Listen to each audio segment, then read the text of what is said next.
வணக்கம், welcome to SM fashions. இன்னைக்கு நம்ம சின்மயா நகர் விவி கோயில் ஸ்ட்ரீட் தான் வந்திருக்கோம். சார் உங்க பேர் என்ன சார்? என் பேர் ராமன். சின்மயா நகர்ல 25 வருஷமா குடியிருக்கோம். ஓகே. இந்த குழு இன்னைக்கு நம்ம இது டிஃப்ரெண்ட் படி. இது இந்த ஸ்டாண்டுக்கு பேர் உடன் ஸ்டாண்டு. இது டிரா டைப். நித்தியப்படியில டிராயர் மாதிரி ஷெல்ஃப் மாதிரி நம்ம யூஸ் பண்ணிக்கலாம். கொலுக்காக மற்றபடி நீங்க அந்த ஸ்க்ரூ போட்டு போல்டு போட்டு அந்த ஓட்டையில கரெக்டா ஃபிட் பண்ணி அந்த மாதிரி கஷ்டப்பட தேவையே இல்லை. இது ஜஸ்ட் டிரா டைப். அப்படியே புல் பண்ணாக்க அழகா 5 படியும் கரெக்டா செட் ஆயிடுறது. இதுல என்ன ஒரே ஒரு அதுக்கும் இதுக்கும் என்ன டிஃபரன்ஸ் அப்படின்னா, இதுவும் எல் ஷேப்டு ஸ்டாண்டு தான். இந்த எல் ஷேப்டு ஸ்டாண்டுக்கு ஸ்டெப்போட லென்த் எல்லாமே ஈக்குவலா இல்லை. ஃபர்ஸ்ட் மேல 5th படி கொஞ்சம் ஸ்டெப் ஜாஸ்தி. அதை விட இந்த பக்கம் ஒரு 1/2 inch, அந்த பக்கம் ஒரு 1/2 inch இது ஸ்டெப்போட லென்த் கம்மியா இருக்கு. அதே மாதிரி கொஞ்சம் கொஞ்சமா கம்மியாயிட்டே போகுது. அதனால இதுக்கு கொஞ்சம் டிஃப்ரெண்ட் மாடல்ல கட்டிங் பண்ணி ஸ்டிச் பண்ணணும் அப்படிங்கறதுனால ஒரு சேலஞ்சிங்கா எடுத்துன்னு தான் நான் இது பண்ணினேன். லாஸ்ட் டைம் அன்னைக்கு மெஷர்மெண்ட் எல்லாம் எடுத்துன்னு போயிட்டு என்னால பண்ண முடியல அப்படின்னு சொல்லிட்டு அவள்கிட்ட எக்ஸ்கியூஸ் கேட்டுட்டேன். இருந்தாலும் சரி, ஜஸ்ட் 1 day இருக்கு, நான் ட்ரை பண்ணி பாக்குறேன் அப்படின்னு சொல்லிட்டு நானா தான் ட்ரை பண்ணி பார்த்தேன். நேற்றுக்கு ட்ரை பண்ணி கொஞ்சம் சரியா வரல, திரும்ப பிரிச்சேன், திரும்ப ஸ்டிச் பண்ணி இங்க கொண்டு போடும்போது கரெக்டா ஃபிட் ஆகல. திரும்ப இங்கேயே வச்சிருந்து இதனுடைய மெஷர்மெண்ட்டை கரெக்டா எடுத்து கட் பண்ணிட்டு போய் ஸ்டிச் பண்ணி எடுத்துன்னு கொண்டு கொடுத்துருக்கேன். சார் எப்படி இருக்கு சார்? நீங்க பார்த்தது ரொம்ப நல்லா இருக்கு. மேடம் 4 days பேக் இங்க வந்திருந்தாங்க. இதை பார்த்துட்டு இது புது மாதிரியே இருக்கு. நான் இது வரைக்கும் இந்த மாதிரி எதுவும் ஸ்டிச் பண்ணது கிடையாது, அதனால நான் முயற்சி பண்ணி பாக்குறேன்னு சொன்னாங்க. நான் லாஸ்ட் டைம் நீங்க வேற ஒரு மெசேஜ் போட்டிருந்தீங்க, யாரோ ஒரு மீட்டர்ஸ் டெய்லர் கிளாத் எல்லாம் வாங்கிட்டு போயிட்டு அவரை சாட்டிஸ்பேக்ஷனா தைக்க முடியல அவரால். லாஸ்ட் இயர் ஏதோ திருப்தி இல்லாம நாங்க பண்ணினோம். இந்த தடவை அதனால மேடத்தோட இதை யூடியூப்ல பார்த்துட்டு மேடத்துக்கு என்னோட ஒய்ஃப் பேசினா. அப்புறம் மேடம் 4 நாளைக்கு கொஞ்சம் மெஷர்மெண்ட் எடுத்தாங்க. அப்புறம் சொன்னாங்க, இது சேலஞ்சிங் ஜாப்பு தான், எனக்கு கொஞ்சம் டைம் கொடுங்க, நான் இது பண்ணி சொல்றேன்னாங்க. ஒரு 2 days பேக் மேடம் சொன்னாங்க, கொஞ்சம் கஷ்டமானதான் இருக்கு, நான் இன்னொரு தடவை உங்க வீட்டில் மெஷர்மெண்ட் எடுத்துட்டு பண்ணித்தரேன் அப்படின்னு சொன்னாங்க. நேற்றுக்கு பழவடியும் மேடம் நான் ஒரு சேலஞ்சா எடுத்துட்டு தைச்சு தரேன் அப்படின்னு சொல்லிட்டு நேற்றுக்கு 1 day she completed this job and today morning she Brad it. இங்க செட் பண்ணி பார்த்தாங்க, 1-2 கரெக்ஷன் இருந்தது. அதையும் கொண்டு போயிட்டு within 10 minutes we never expected such a speed. She brought it back and set பண்ணி கொடுத்துட்டாங்க. ரொம்ப திருப்தியா இருக்கு, நல்லாவே பண்ணி கொடுத்துருக்காங்க. நாங்க இதுக்கு எப்படி தைக்க முடியுங்கிறத யோசனை பண்ணிட்டு இருந்தோம். இப்படி வாங்கிட்டோம், புதுசா வாங்கிட்டோம் வேண்டிய. இதுல என்ன ஒரே அட்வான்டேஜ், நாங்க என்ன பண்ணோம்னா ஒரு இடத்துல இருந்து ஒரு இடத்துக்கு ஈஸியா மூவ் பண்ணிக்கலாம். நவராத்திரி முடிஞ்சோன்னா அந்த இங்க வச்ச பொருட்களை தான் இதுக்குள்ளே உள்ள வச்சு நம்ம சாத்தி யூஸ் பண்ணிடலாம். இதை அந்த ஒரு அட்வான்டேஜ் இதுல இருக்கிறதுனால அந்த பொருட்களுக்கு தனியாக அட்டைப்பட்டி போட்டு மேலே எடுத்து வைக்க வேண்டாம் அப்படிங்கிற ஒரே பர்பஸ்ல இதுலயே அந்த 5 இது இருக்கு டிராஸ். அதுல நம்ம எல்லாத்தையும் எல்லாரும் கொலு படி ஸ்டாண்ட மேல தூக்கி போட்டுட்டு அதை இறக்கி தரணும். அதுக்கு ஒரு ஆளை கூப்பிட்டு அது இறக்கி கொடுத்தாதான் நமக்கு ஃபிட் பண்ண முடியும். ஃபிட் பண்றதுக்கு ஒரு ஆள் ஃபிட் பண்ணாதான் பண்ண முடியும் அப்படிங்கிற மாதிரிலாம் கஷ்டமா இருக்கிற இந்த காலத்துல இது ரொம்பவே ஈஸியா இருக்கு. கண்டிப்பா வாங்குறவா எல்லாருமே இந்த மாதிரி ஒரு டிராயர் டைப் இது வாங்கினேன்னாக்க கண்டிப்பா உங்க எல்லாருக்குமே நான் எப்படி மெஷர்மெண்ட் எடுக்கணும் அப்படிங்கறத நம்ம இப்ப பார்க்கலாம். பார்த்துட்டு கண்டிப்பா உங்க எல்லாருக்குமே நான் ஸ்டிச் பண்ணி தரேன். இத பண்ணி கொடுத்தவர் என்ன சொன்னாருன்னா, இது வரைக்கும் யாரு எனக்கு தைச்சு இதுக்கு துணியை கொலுப்படிக்கு துணி தைச்சு கொடுக்கல, எனக்கு அதுல அனுபவம் இல்லை. உங்களுக்கு யாரையும் தெரிஞ்சவங்க இருந்தா நீங்க தைச்சுட்டு எனக்கு சொல்லுங்க, நான் எனக்கு வரக்கூடிய கிளைண்ட்ஸுக்கு தான் நான் அவங்களை ரெஃபர் பண்றேன்னு சொன்னாரு.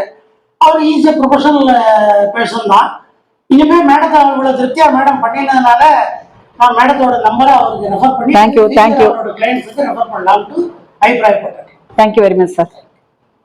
இப்போ இதுக்கு மெஷர்மெண்ட் எப்படி எடுக்கலாம் அப்படிங்கறத பார்க்கலாம். லாஸ்ட் ஸ்டெப் எல் ஷேப்டு ஸ்டாண்டுக்கு நம்ம எப்படி எடுத்தோமோ அதே போலயே தான் லாஸ்ட் ஸ்டெப்போட ஹைட். இந்த ஹைட் இன்ச்சஸ்ல எடுத்துக்கோங்க. அது மாதிரி last to front first step வரைக்கும் உள்ள டெப்த் அதையும் இன்ச்சஸ்ல எடுத்துக்கோங்க. அதுக்கப்புறமா இந்த மேல உள்ள 5th ஸ்டெப்போட லென்த், இந்த லென்த் இன்ச்சஸ்ல எடுத்துக்கோங்க. அதே மாதிரி செகண்ட் ஸ்டெப், இந்த ஃபர்ஸ்ட் ஸ்டெப்புக்கும் செகண்ட் ஸ்டெப்புக்கும் எவ்வளவு தூரம் உள்ளுக்குள்ள போறது, 1/2 inch 1 inch 1.5 இன்ச்சா அப்படிங்கிறது உங்களோட மெஷர்மெண்ட் எப்படி இருக்கோ அதை வந்து நீங்க எனக்கு சென்ட் பண்ணணும். அதே மாதிரி செகண்ட் ஸ்டெப்போட லென்த், தேர்ட் ஸ்டெப்போட லென்த், அதே மாதிரி செகண்ட் டு தேர்ட் ஸ்டெப்புக்கு உள்ள டெப்த், இந்த அகலம், அதாவது இந்த ஸ்டெப்போட இந்த ஸ்டெப் வந்து எவ்வளவு கம்மியா இருக்கு அப்படிங்கறதையும் எனக்கு மெஷர் பண்ணணும். அது மாதிரி தேர்ட் ஸ்டெப்போட லென்த், ஃபோர்த் ஸ்டெப்போட லென்த், ஃபிஃப்த் ஸ்டெப்போட லென்த், இது எல்லாமே லென்த் வந்து யூஸ்வலா நம்ம அந்த எல் ஷேப்டு ஸ்டாண்டுக்கு வந்து இந்த ஸ்டெப்போட லென்த் எல்லாத்துக்குமே ஈவனா இருக்கும். அதனால ஈவனா வச்சு கட் பண்ணிடுவோம். இந்த ஸ்டாண்டை பொறுத்த வரைக்கும் ஃபிஃப்த் ஸ்டெப்போட லாஸ்ட் ஸ்டெப்போட ஹைட், லாஸ்ட்ல இருந்து ஃப்ரண்ட் வரைக்கும் உள்ள கீழே உள்ள டெப்த், அதுக்கப்புறமா ஃபிஃப்த் ஸ்டெப்போட லென்த் பிரெத் அகலம் எவ்வளோ, ஃபிஃப்த் ஸ்டெப்போட நீளம் எவ்வளோ, லென்த் எவ்வளோ, அது மாதிரி ஃபோர்த் ஸ்டெப்போட பிரெத், ஃபோர்த் ஸ்டெப்போட லென்த், அது மாதிரி ஒரு ஸ்டெப்புக்கும் இன்னொரு ஸ்டெப்புக்கும் உள்ள ஹைட், இது எல்லாமே வேரி ஆச்சுனாக்க எல்லாமே நீங்க எனக்கு எடுத்து அனுப்பணும். ஃபிஃப்த் டு ஃபோர்த் ஸ்டெப்போட ஹைட், ஃபோர்த் டு தேர்ட் ஸ்டெப்போட ஹைட், தேர்ட் ஸ்டெப்ல இருந்து செகண்ட் ஸ்டெப் வரைக்கும் உள்ள ஹைட், செகண்ட் ஸ்டெப்ல இருந்து ஃபர்ஸ்ட் ஸ்டெப் உள்ள ஹைட், ஃபர்ஸ்ட் ஸ்டெப்போட ஹைட் அப்படின்னு போடணும். அப்படி போட்டு மென்ஷன் பண்ணி ஒன்னொன்னுக்கும் தனித்தனியா, அதாவது லென்த் தனியா, பிரெத் தனியா, இது ஹைட் தனியா, அதே மாதிரி ஃபர்ஸ்ட் ஃபிஃப்த் ஸ்டெப்ல fourth step, third step, second step, first step, அது மாதிரி எல்லாத்துக்குமே தனித்தனியா எழுதணும். நான் வந்து எப்போதுமே ஃபிஃப்த் ஸ்டெப் அப்படிங்கிறது கடைசி ஸ்டெப் தான் சொல்லுவேன். பாதி பேர் என்ன நினைச்சுக்கிறேன்னா ஃபர்ஸ்ட் ஸ்டெப்னா இதுதான் ஃபர்ஸ்ட் அப்ப ஃபிஃப்த் அப்படின்னா உல்டா பண்ணேன்னாக்க மெஷர்மெண்ட் அமைச்சேன்னாக்க நான் தப்பானபடி மெஷர்மெண்ட் நான் வந்து ஃபிஃப்த் தான் இதுதான் எடுத்துப்பேன் இல்லையா. அதனால அந்த கான்ட்ரவர்சி வந்ததுனாக்க ஸ்டிச்சிங் வந்து ப்ராப்பரா இருக்காது. அதனால மெஷர்மெண்ட் ஃபர்ஸ்ட் எல்லாருக்குமே ஃபிஃப்த் ஸ்டெப் அப்படிங்கிறது கடைசி ஸ்டெப், ஃபர்ஸ்ட் ஸ்டெப்புங்கிறது கீழே தரையில உள்ள இது, அதுதான் நான் எப்போதுமே நான் மென்ஷன் பண்றது. அதை புரிஞ்சுட்டு அதுக்கு தகுந்த மாதிரி ஃபுல் எல்லா மெஷர்மெண்ட்டும் தனித்தனியா, அதாவது நீங்க டிரா பண்ணி அதுல வந்து மெஷர்மெண்ட் குறிச்சு போட வேண்டாம். எனக்கு வந்து நான் ஃபுல்லா எல்லாரோட பிக்சரோ வீடியோஸோ நான் வந்து என்னால டவுன்லோட் பண்ண முடியாது. அது மாதிரி பண்ணினாக்க அதை பார்த்து அது எது லென்த் எது பிரெத் அப்படி பார்த்து நான் வந்து கால்குலேட் பண்ணி எழுதி நான் இது பண்ற அளவுக்கு எனக்கு டைம் கிடையாது. ஏன்னா நிறைய பேர் வந்து லாஸ்ட் மினிட்ல கொண்டு வந்து நிறைய ஆர்டர்ஸ் வர்றதுனால எனக்கு ஆர்டர்ஸ் அதுல வந்து last step height, last to front வரைக்கும் உள்ள டெப்த் அப்படின்னு போட்டு இன்ச்சஸ்ல போட்டு எல்லாம் அதை வந்து ஈஸியா என்னால கேட்ச் பண்ண முடியும். அப்படியே எடுத்து நான் வந்து கட்டிங் போட்டு ஸ்டிச் பண்றதுக்கு எனக்கு ரொம்பவே ஈஸியா இருக்கும்.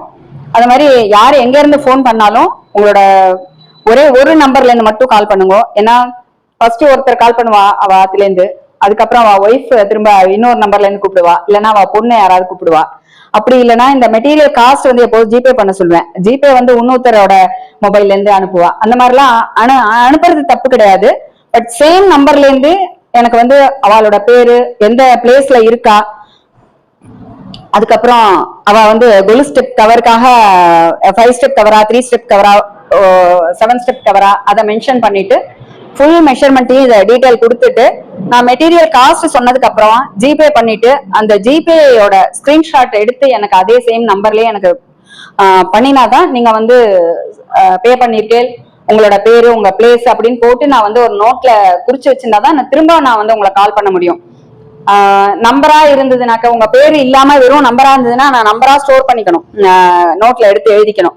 அவ பேர் வந்து மைண்ட்ல நிக்காது. பேரா எடுத்து எழுதிட்டேன்னா நான் வந்து சர்ச் பண்ணி அதை நான் வந்து சேவ் பண்ணிட்டேன்னா அந்த பேரு வித் நேமோட போன் நம்பரோட நான் நோட்ல குறிச்சு வச்சுட்டேன்னா அந்த ஆர்டர் வந்து கன்ஃபார்ம்டு அப்படிங்கறத நான் ஆர்டர் கன்ஃபார்ம் ஆனது மட்டும்தான் நான் நோட்ல எழுதிப்பேன். அதனால ஜஸ்ட் அந்த மாதிரி ஒரு கிளாரிபிகேஷன் இருக்கு. அதை கண்டிப்பா எல்லாரும் புரிஞ்சுண்டு நீங்களும் எனக்கு ஒத்து வச்சு இதே மாதிரி மெஷர்மெண்ட் கொடுத்தேன்னா கண்டிப்பா நான் உங்களுக்கு அடுத்த வாட்டி ஸ்டிச் பண்ணி கொடுக்குறேன். அது மாதிரி ஸ்டிச் பண்ணும்போது வித்தவுட் பார்டர்ஸ் தான் நான் ஸ்டிச் பண்ணுவேன். லாஸ்ட் மினிட்ல இந்த நவராத்திரிக்கு ஒரு 2 months பிஃபோராவே ஃபுல்லாவே பிளெயினா தான் ஸ்டிச் பண்ணி தந்துட்டு இருப்பேன். நீங்க வந்து பிஃபோர் நவராத்திரி ஒரு 4 months பிஃபோரா 3 months பிஃபோரா இல்ல ஃப்ரீ டைம்ல இருக்கும்போது நீங்க கால் பண்ணி உங்களுக்கு பார்டர்ஸ் வேணும் அப்படின்னாக்க, ஆக்சுவலா வந்து பார்டர் அட்வைசபிள் கிடையாது, எல்லா வீடியோலயுமே சொல்லியிருக்கேன். பார்டர் வந்து லென்த் வைஸ் நிறைய வந்து வேரி ஆகுதுல, கலர்ஸ், டிசைனு, பிரைஸ் டிஃபரன்ஸ் எல்லாமே இருக்கு. அதனால உங்களுக்கு நீங்க எப்படி எதை லைக் பண்ணுவேல் அப்படிங்கிறது எனக்கு தெரியாது இல்லையா. அதனால நான் பார்டர்ஸ் வந்து செலக்ட் பண்றது வந்து நீங்களே வாங்கி கொடுத்துட்டு எல்லாம் ஸ்டிச் பண்ணி தருவேன். அது வந்து பார்டர் வந்து எப்படி தைக்கணுங்கிற மெத்தடு 2 சைடுக்கு மாத்திரம் அப்படின்னாக்க அது ஸ்டிச்சிங் காஸ்ட் தனியா வரும். அதே மாதிரி கீழே உள்ள அவுட்லைன் மாத்திரம் வேணும்னா அதுக்கு தனியா காஸ்ட். அது மாதிரி ஈச் ஸ்டெப்புக்கு இந்த இடத்துல பார்டர் மாதிரி வரணும் அப்படின்னாக்கா அதுக்கு தனியா காஸ்ட். அது மாதிரி ஒன்னொன்றுக்கு காஸ்ட் டிஃபர் ஆகும். என்னை பொறுத்த வரைக்கும் பார்டர் வாங்கி கொடுத்து அதை ஸ்டிச்சிங் பண்ற காஸ்ட் வந்து வேஸ்ட்ன்னு தான் எனக்கு தோணும். ஏன்னா இது வந்து நீங்க ஒயிட் கிளாத் அப்படிங்கறதுனால நீங்க வந்து வாஷிங் மிஷின்ல துவைக்கலாம், கையில நல்லா ஆலா போட்டு நல்லா ஊற வச்சு துவைக்கலாம். இது எவ்வளவு வேணாலும் ரஃப்யூஸ் பண்ணலாம். இது வந்து காடா கிளாத் தான், ஒயிட் ஒண்ணுமே ஆகாது. ஆலா போட இன்னும் வெளுக்க தான் செய்யுமே ஒழிய இது வந்து ஃபேட் ஆகிறதுக்கு சான்ஸ் இல்லை. அதனால இது வந்து டல் ஒயிட் கிடையாது, பிரைட் ஒயிட்டும் கிடையாது. அந்த மாதிரி ஒரு கலர் தான் நான் வாங்கியிருக்கேன். இதுல வந்து லைட் கலர் பொம்மை, டார்க் கலர் பொம்மை எது வச்சாலுமே நல்ல கிளாரிட்டியோட நல்லா அந்த அழகை தூக்கி கொடுக்கும். பேஸ் வந்து லைட் கலரா இருக்கிறதுனால நல்ல அழகை வந்து கூட்டி கொடுக்கும். மற்றபடி சாட்டின் மெட்டீரியல் வந்து நாட் அட்வைசபிள். நேத்திக்கு ஒருத்தருக்கு சாட்டின் மெட்டீரியல் போட்டு ஸ்டிச் பண்ணி கொடுத்துருக்கேன். சாட்டின் வாங்கி ஏற்கனவே தைச்சுண்டவா கண்டிப்பா மிஷின் வாஷோ இல்ல ஹேண்ட் வாஷோ பண்ணி தண்ணியில நனைச்சு மட்டும் பண்ணிடாதீங்க. அதை வந்து ஒன்லி ட்ரை வாஷ்க்கு மட்டும் கொடுத்தேலாம் ஓரளவுக்கு கொஞ்சம் ப்ரொலாங் பண்ண முடியும். சாட்டின் வந்து நாட் அட்வைசபிள். அப்படி இல்லை நீங்களே வந்து மெட்டீரியல் வாங்கி ராசலுக்கு இல்லைன்னா கர்டன் கிளாத் அந்த மாதிரி வாங்கினா அதுல வந்து விட்டு ஜாஸ்தி இருக்கும். நார்மலா வந்து நான் எனக்கு வேணுங்கிற கலர்ல நீங்க தைச்சு கொடுங்க அப்படின்னு சொல்லிட்டு நீங்களா மெட்டீரியல் வாங்கினல உங்களோட ஸ்டெப் லென்த் அளவுக்கு அதுல விட்டு இருக்கா பார்த்து வாங்குங்க. இல்லாட்டினா என்னால ஸ்டிச்சிங்கே பண்ண முடியாது. அந்த விட்டு இல்லைன்னா எல்லாம் ஜாயினிங் கொடுத்து தைக்கணும். அது ரொம்ப ஸ்டிச்சிங் காஸ்ட் வந்து இன்னும் ஜாஸ்தி தான் ஆகுமே ஒழிய நீங்க மெட்டீரியல் வாங்கி கொடுக்கறதுனால எனக்கு கம்மி பண்ணிக்கலாம் ரேட்டு அப்படிங்கிற மாதிரி உங்களுக்கு அந்த திங்கிங் வேண்டாம். விட்டு இல்லாம நம்ம வாங்கும்போது ஸ்டிச்சிங் வந்து காஸ்ட் வந்து ஜாஸ்தி ஆகும் அப்படிங்கறத மைண்ட்ல வச்சுட்டு நீங்க வாங்குங்க. நீங்க எப்படி சார் ஃபீல் பண்றீங்க?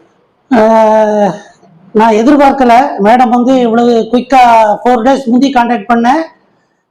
அன்னைக்கு வந்து நைட்லேயே வந்து மெஷர்மெண்ட் எடுத்துன்னு போனாங்க. நார்மலி அவங்க போகிறது கிடையாது, பட் நான் கொஞ்சம் க்ளோஸ் பை இருக்கிறதுனால வந்து மெஷர்மெண்ட் எடுத்தாங்க. அப்புறம் next day she telephoned me and told me that sorry it's challenging job for me. நான் இது வரைக்கும் பண்ண கிடையாது, பார்க்குறேன்னு சொன்னாங்க.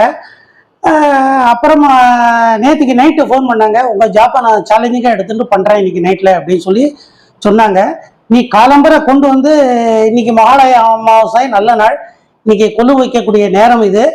இந்த நேரத்தில் மேடம் வந்து கொண்டு வந்து மாமி 1 மணிக்குள்ள வைக்கணும் அப்படின்னு சொன்னாலே அவசர அவசரம் வந்து கொண்டு வந்து கொடுத்துட்டு ஸ்மால் ஆல்ட்ரேஷன் இருந்தது. அது நேச்சுரல், ஏன்னா யாருமே இதை தைக்க முடியாதுன்னு சொன்ன நேரத்தில் மேடம் வந்து தைச்சு தரேன்னு எடுத்து அந்த பொறுப்பை எடுத்துனதுனால அதையே அந்த சிறு ஆல்ட்ரேஷனையும் மேடமே கொண்டு போய் சரி பண்ணி கொண்டு வந்து இப்போ எங்களுக்கு திருப்திகரமாக பண்ணி கொடுத்துருக்காங்க. இந்த நவராத்திரியை கொஞ்சம் சந்தோஷமாக செலிப்ரேட் பண்ணலாம் இதை வச்சுட்டு. மேடத்தோட கஸ்டமர்ஸ் வியூவர்ஸ் அனைவருக்கும் happy Navaratri and Deepavali. Happy Navaratri to all.